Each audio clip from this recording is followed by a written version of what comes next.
Welcome to the Husky Barbu Podcast.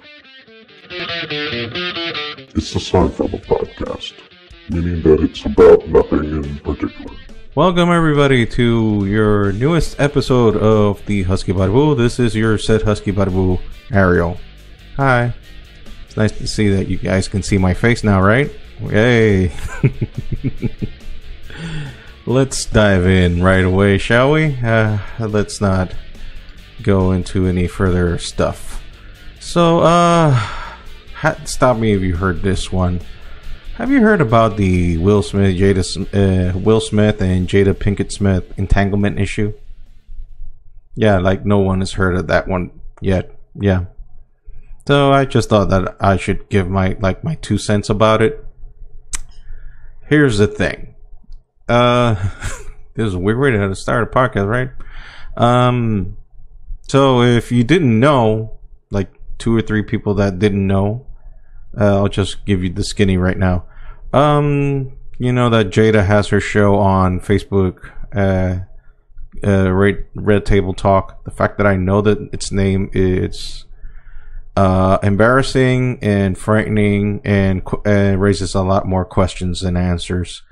But let's continue ignoring that and let's just continue spitting out the facts. There were rumors about, this thing has been going on for years.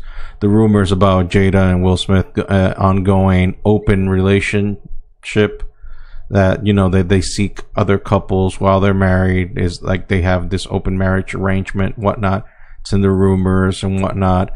And this past week was kind of a confirmation on that subject due to what we saw happen in that conversation between Jada and Will, where she basically admitted that she did have an affair. Although she didn't want to call it an affair, she called it an entanglement. Because when women do it, it's different. If we men do it, we're fucking pigs.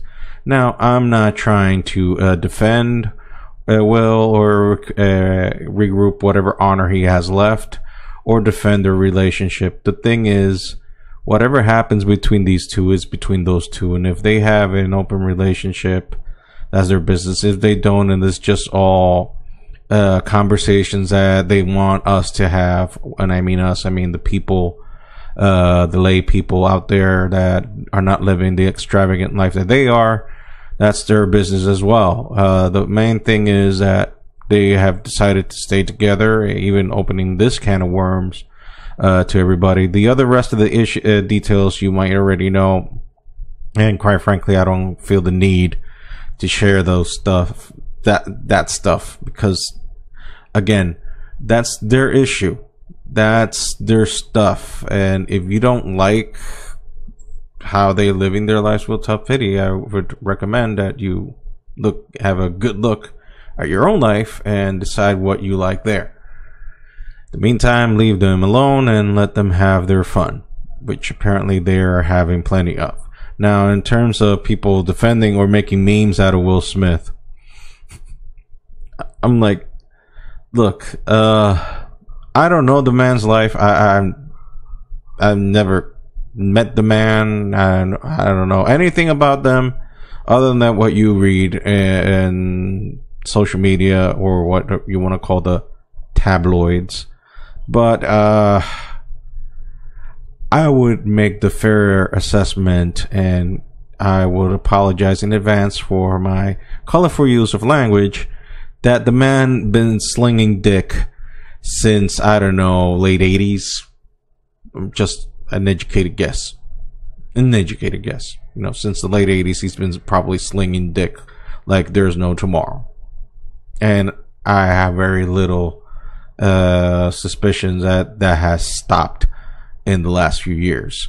Because if allegedly they are having an open relationship, and Jada has just admitted of this recent entanglement, because that's a very beautiful word, I would imagine that what Will has done to her has been rectified, paid in full by 1,000. I'm imagining this man running a train on 20-something-year-old Latina girls and snorting coke up their crack of their behinds. The works, you know, like a savage, because he's like, oh, so I think that's even his reward for just looking like a chump and turned himself into a meme. I think Jada just gave him, you know what, I made a fool out of you and whatnot. Take the weekend off and, you know, just score whatever bitches you like in this weekend and fuck your way through the Bahamas. Fuck your way through the Bahamas. I mean, use protection. God forbid you bring some STD into the house, but, you know, have fun, Will. I'll just make fun of you. And I mean, the fact that we're even talking about this shit is hilarious. These people don't give a fuck what we think about them. I mean, they think about their personal image because they have an image to uphold, in the sense that, you know, money. They're in the money business. They're millionaires, for God's sake. But seeing people on social media bitching about, like, oh, poor Will, or, well, Jada is not entitled to have her piece, her side piece. That's like, really, we're talking about what two people are doing in their private life, and I could not give two drops of monkey piss about it. But here I am talking about it nonetheless, and I just collected more revenue for them. So Will and Jada, you're welcome. Let's go on to some more serious issues. I'm going to show my screen. By the way, this is being recorded. We have a video as well. You can catch us on YouTube. Here's our YouTube channel. Yes, we are in YouTube, and it is still a thing. If you're watching us on YouTube, I would ask you to please direct yourself to your screen and watch this. Let me lower this. Sorry. Yeah. Gunman. Let me see. Gunman kills son, wounds husband of federal judge. Suspect dead. Ooh, interesting. Let's continue to read. The suspect in a shooting at a home of a U.S. federal judge in New Jersey on Sunday evening has been found dead, the FBI said this Monday morning. Today, where we're recording. The judge's 20-year-old son was killed in the attack, and her husband is in critical condition. The judge, Esther Salas, was in the basement at the time and was not hurt. Multiple law enforcement sources told CBS News that the suspect's 72-year-old attorney, Roy Den Hollander, died of a self-inflicted gunshot wound and was found in a car in upstate New York. The suspect came to the house wearing a FedEx uniform and a COVID-style mask, sources confirm. When investigators later found him, they discovered a package addressed to Salas in his car. Jesus Christ. Okay, Dan Hollander had a history of pursuing what he called anti-feminist lawsuits.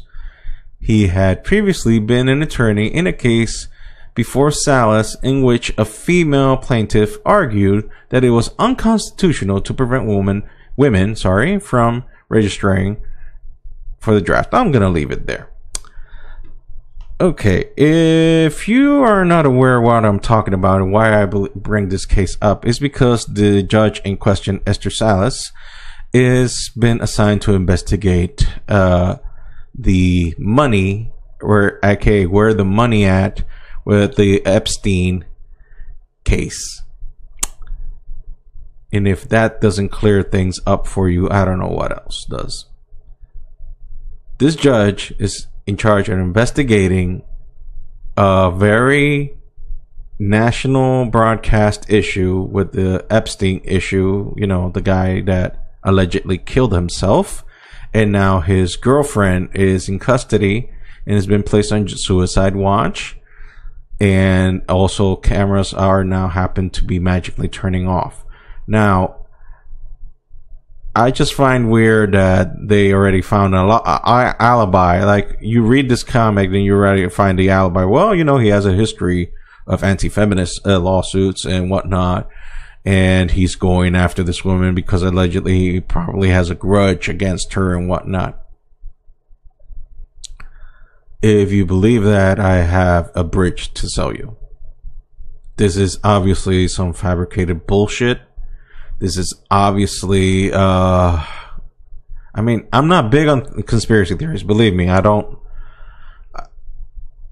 have an opinion on lizard people, the Rothschilds, the Illuminati, and what all the other bullshit that you might believe in and whatnot. I'm not a flat earther by a long shot. I don't like Trump. Let's just leave it there. But I also don't kiss ass of Democrats or Republicans. I think the system is rigged and everybody is basically full of shit. Anything that's in power. So when I see this, that conveniently this woman's family is being targeted and she's being left alive, for me that sounds like message. Hey bitch, do as you're told. Don't fuck around with this case no more. Don't be fucking around with us, or we just got close to your family. Imagine what we'll do to you. So that's my interpretation of it. If you don't want to believe it, that's you. That's fine. Do what as you wish. And yeah, I mean, I can't force you to believe what you don't want to believe. So there. I just find that very convenient that while all this shit is going on, that happened. Yeah, okay, let's kill that. While she's doing an investigation of one case that might probably open the door wide open for pedophiles all around the world and people that are probably in power or have been in power. You know, something to think about. You know, and also, just to reiterate, in case you didn't know, Epstein had a painting of Bill Clinton wearing a fucking dress, wearing ruby shoes like Dorothy from The Wizard of Oz in his house in the island where they were fucking kids. So take that with a grain of salt. I apologize for that little audio issue there. So yeah. Also, something that caught my attention while I was looking on the internet today, I saw an article from Loudwire, and, you know, not to accuse Loudwire of anything. God knows that in terms of metal, these are slow news days, and you got to get what you get. And right now, the only thing that's moving the needle in the metal department is this whole Chris Jericho, Sebastian Bach ordeal. If you don't know what that is about, I would recommend you to, you know, just do a little Google search and have a good laugh on me and good laugh on them. I don't know what to think about that. Obviously, they are very hurt. Their feelings are very hurt. But nonetheless, checking the Loudwire, I saw this news that I was like, ooh, oh my god, interesting. I saw Tony Iommi kicked Madonna out of a Black Sabbath reunion rehearsal. And I was like, oh, so like in 96 when they had the reunion, like the original lineup, you know, Tony Iommi, Geezer Butler, Bill Ward, Ozzy. No, it turns out it was for the short-lived reunion they had in Live Aid 10 years prior. And I'm like, okay, so Madonna was just starting out in her peak back then, and it probably was, you know, like Madonna back then was actually cool. Madonna from like 96, Madonna now, the less said is better, and if you saw my face, that pretty much said it all. So, but still, kudos to Tony Iommi kicking out people that should not be nosing their business in the fraternity that is metal, especially people that I have no business to do with metal. So, my salute to Tony Iommi. Anyway, quick change of subject now into a little bit more serious issues, like we were talking earlier. We here in Dominican Republic, where I am, are going now to a new phase of emergency state.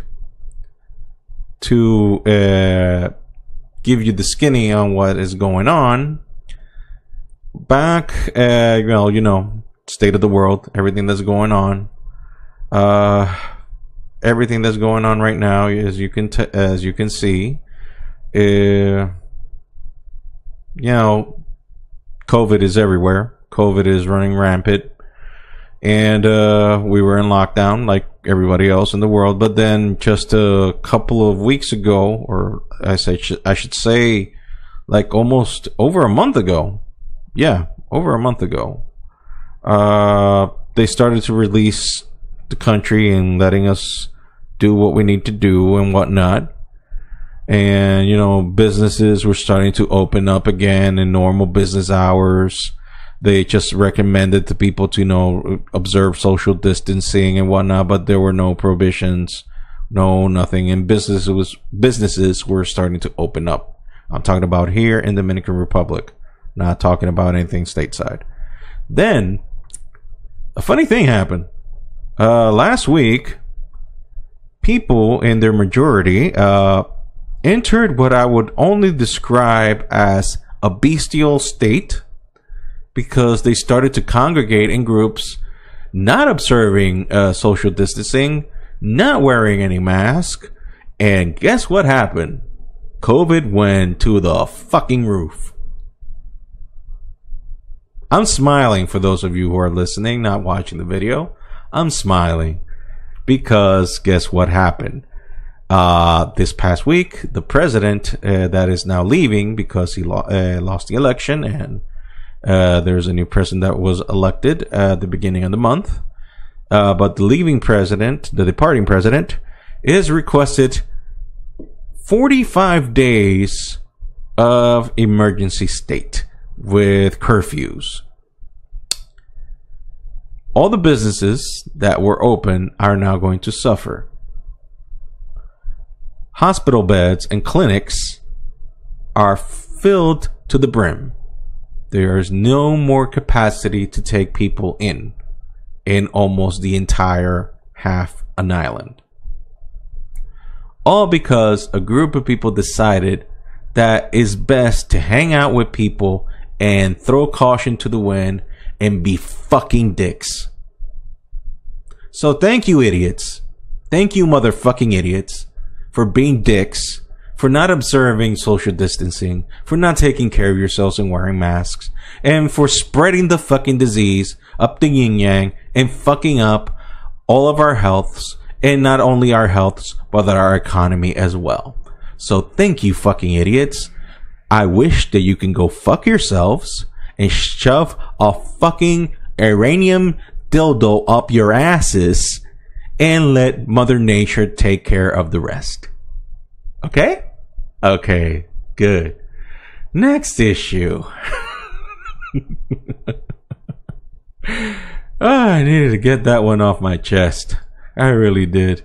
I mean, I just can't stand stupidity. I really can't.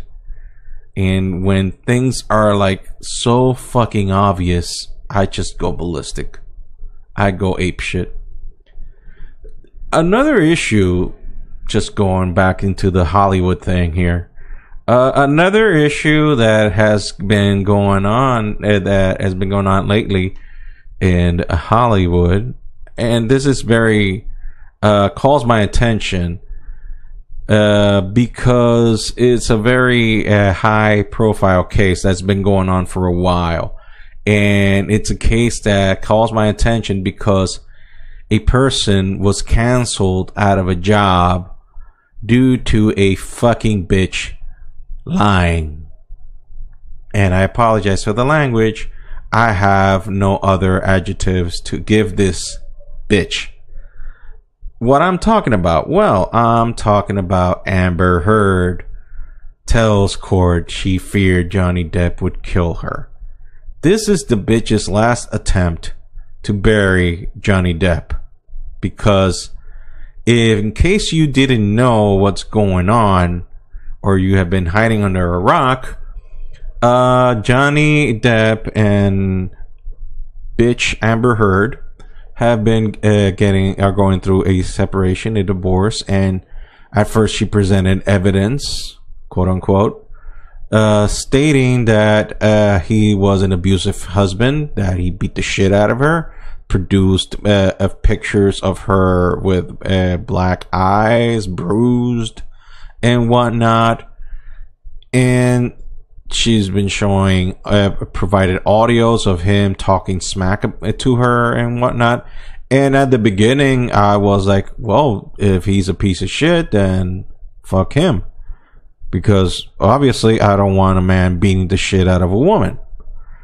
Then Johnny, through his lawyers, had a rebuttal in which he provided evidence that in fact it was her who was beating the shit out of him, and he just tried to defend himself to the point that the bitch sliced off a piece of his finger.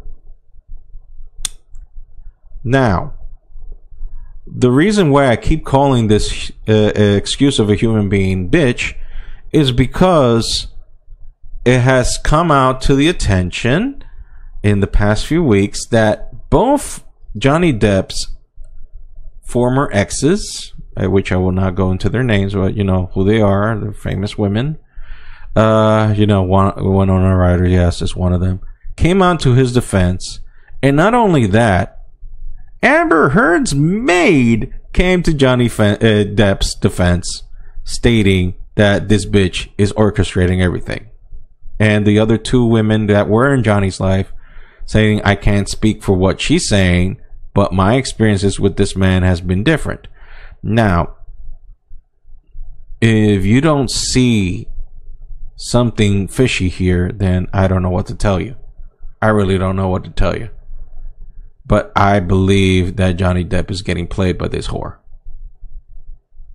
And I apologize if I'm using too much of a graphic language to describe this woman, but if it smells like shit, it probably is shit. So, in my opinion, she is shit.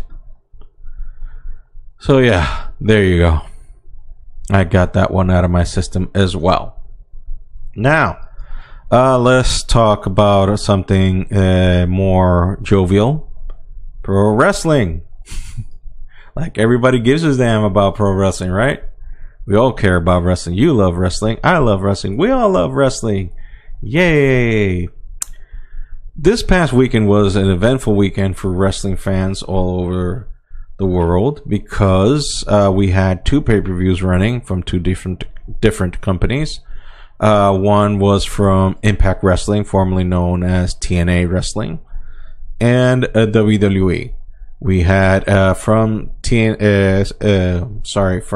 Impact Wrestling, we had Slammiversary, which earned a distinctive credit that it snatched a bunch of talent that were purged out of WWE from Black Wednesday from a few months ago, and now are seemingly under the payroll of TNA, or Impact Wrestling rather. Some of the names that appeared are Luke Gallows and Carl Anderson, the Good Brothers, formerly of the Club in WWE with AJ Styles. Let me see, Eric Young, Heath Slater, although I think he's going by shoot name. I don't know his real last name because I'm indoctrinated in WWE. And also EC3 made his appearance. Eddie Edwards captured the Impact Championship, and the Motor City Machine Guns came back also as well. So a lot of developments and a very well booked pay-per-view. So kudos to Impact for gaining more momentum and giving more options to the wrestling community out there, because Jesus Christ, we need it. Because then the next day came the clusterfuck known as WWE Extreme Rules. And to say that was a horror show is an understatement. To state that that was a piece of shit is an understatement. I don't know who the fuck booked that shit, but it was horrible. I will not even run it down. We saw the removal of an eye of Rey Mysterio by CrossFit Jesus.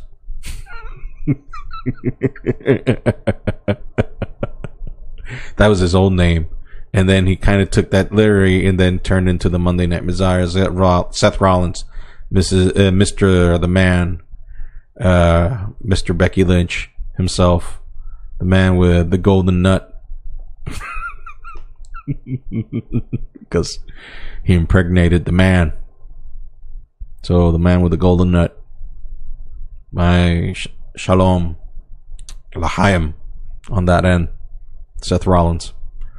So yeah, that was just one of the shit. And then the shit fest that was Asuka versus Sasha Banks. Not the match itself. The match was good.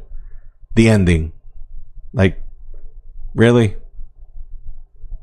green mist to the ref, and then have Bayley take off the ref's jersey, count 1, 2, 3, and then they escape with the belts.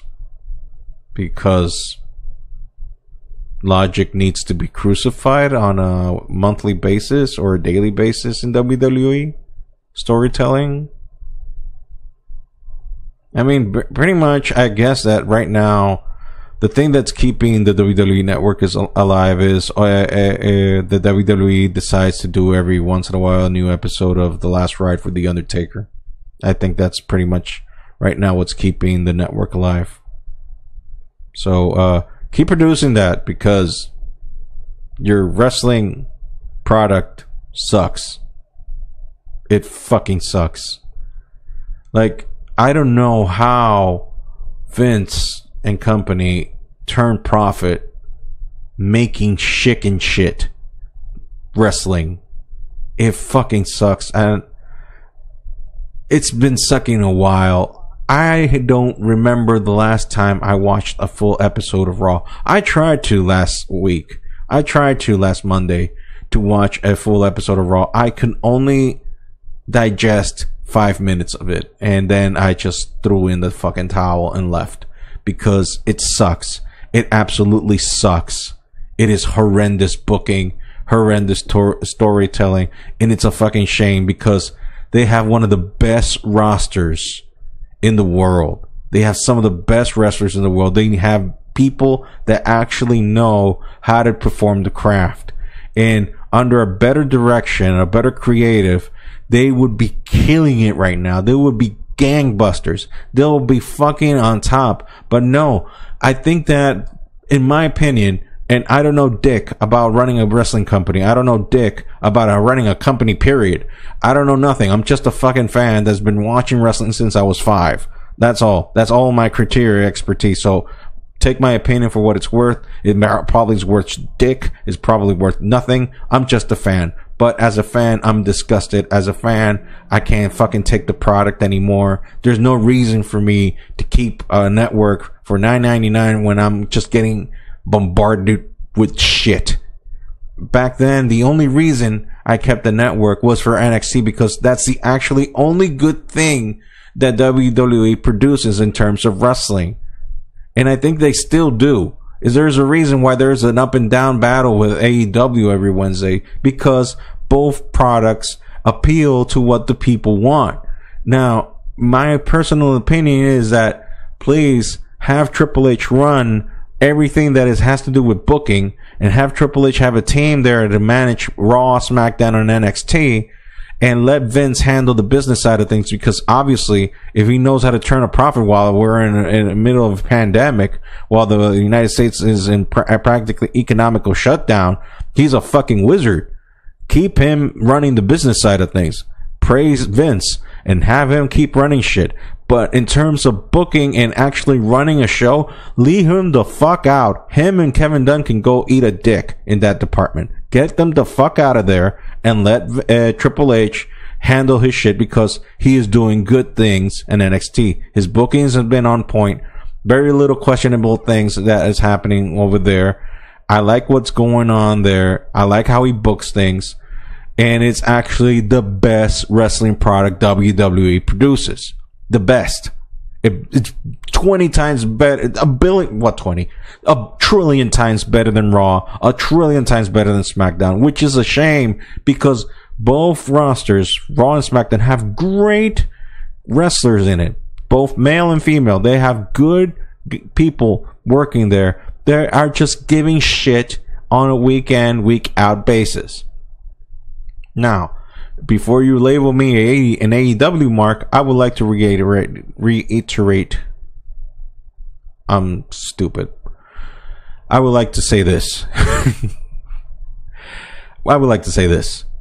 AEW is far from perfect. There are a lot of things that I don't like the obsessive abuse of Canadian destroyers. It's like, it's the new super kick. It's been the new super kick for a while, and now their whole point is now like, how are we gonna get a Canadian destroyer now out of where? It's like the Canadian destroyer out of nowhere now. It's like the new RKO, only that everybody fucking performs this shit.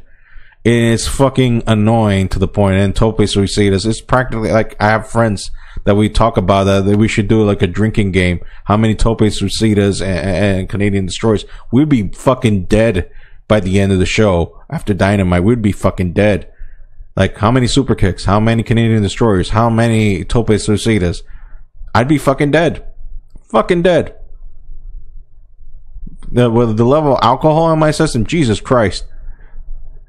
So, WWE, Vince McMahon and Kevin Dunn, you don't give a shit about my opinion. Actually, pretty much nobody does.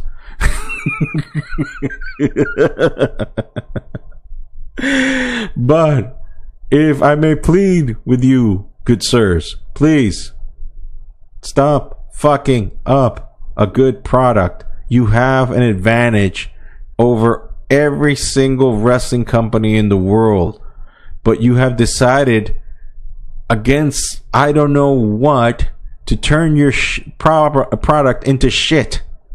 And I question it. I fucking question it, and I don't see the reason why you do this. Okay, so stop turning the product into shit. Pretty please, with sugar on top. Please. Pretty please. Pretty please. Okay? Thank you. Okay. Got that out of my system. So if you guys are still in tune and still watching this video, I would like to ask you guys to please go to my t-shirt store in tpublic.com. I'll have the links in the descriptions of both the audio and video podcasts. Here's just to show you here some of the designs that we have. Ooh, ah, e, ah, oh, you know, all the vowels. So, so there you go. If you're watching the video on YouTube, there's some of the designs right there. They ship worldwide. Every once in a month, they give a special out. I'll try to keep you guys updated on my social media. Like, where's my social media? Where's your social media, Ariel? Well, if you must know, here's my Instagram. When it decides to open, there it is. That Ariel Duran. Here you go. So yeah, that's my social media. That Ariel Duran and my Instagram. And let me show you the one for the podcast. Here we go. It's opening, don't worry. There you go. This is the Instagram for the podcast. At the Husky Barbu, and we also have on Twitter at the _Husky _Barbu, because someone stole the actual at that I have for Instagram and they stole it on Twitter. So here are some of the posts we've made under the Husky Barbu Instagram post thingy that we have here. So those are some of my drawings. If you're seeing there, I got more stuff here in terms of drawings. It's my DeviantArt page. where you can see all my, as I like to call them, garabatos. Garabatos are doodles in Spanish. Oh, and by the way, this past week I just had my 42nd birthday. So, happy birthday to me. For no reason whatsoever. Anyway, that's that. This has been Ariel from the Husky Barbu, and I wish you guys have a great week. We're gonna do these now, I guess, Mondays or Tuesdays, whatever is convenient. And also, just to FYI, I did try to record this last night, a Sunday, but it was horrible. It was, yes, even worse than this. Even worse than this. Believe me. Like, this is an improvement compared to last week's, or last night's, actually. This is actually a fucking improvement. Last night was horrendous, horrible. It was a piece of shit. So, I saved you from that, and I have given you this. You're welcome. So, again, Ariel Duran from the Husky Barbu, and I wish you all have a great week. Take care, and we'll see each other, or hear each other, next week. Bye, guys.